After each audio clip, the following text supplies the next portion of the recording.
How are you finding the event, and what are you going to take home with you when you leave? What are you going to implement in your business? It's very interesting. I think the thing to take home is it's quite scary. There are a lot of technologies out there. People are using a lot of different technologies, and it's all moving very quickly. So the thing that I'll be taking home is that I need to get on board and really do some research and make it quick.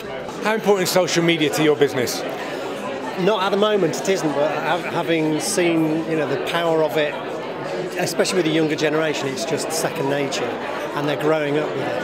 And they're growing up with being able to, apply the technology as well as being a passive user of it. Being so active on the internet now with YouTube and Facebook and what have you. If you applying that into a business setting is going to be that's just going to be such a revolution for that generation. Well, I think one of the points that was made today is that the social networking is kind of an order of mess, and the difference between the old guard and the new guard.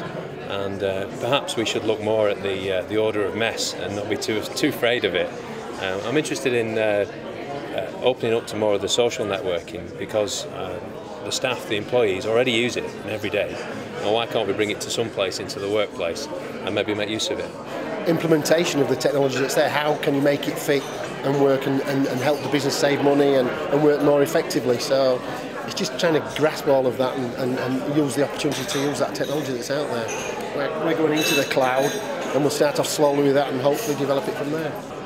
I thought that our operation couldn't use it. I thought we were very structured, very scientific, and perhaps we can do more than I thought we could do. So I'd like to go back. I'd like to talk to our HR, I'd like to talk to our press guys and say, what are you doing about getting on there on podcasts? What are you doing about seeing what communications there are out there about our organisation, and how are you making them being very positive?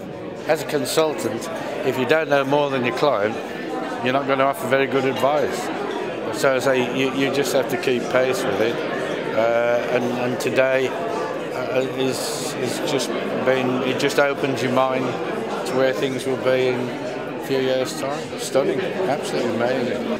Comment made this morning about looking at your existing customers and looking at the relationship you've got with them and building up that trust that you've got with them and carrying that forward. Adding into that the whole sort of technology angle, it gives me a lot to go away and think about, I think, from today. Because of a time constraint and I think an overload to your brain cells at times, you don't use all the tools that are available. And I think that is just literally time constraint. It's the speed of change that's the scary thing. It's the speed of change that people need to get on board with. I think it's an educational issue from my perspective. Sharing the vision, as it were. If I can enthuse people within my company that these are things that we need to implement and hopefully just cascade that down to the people. So an educational value for me.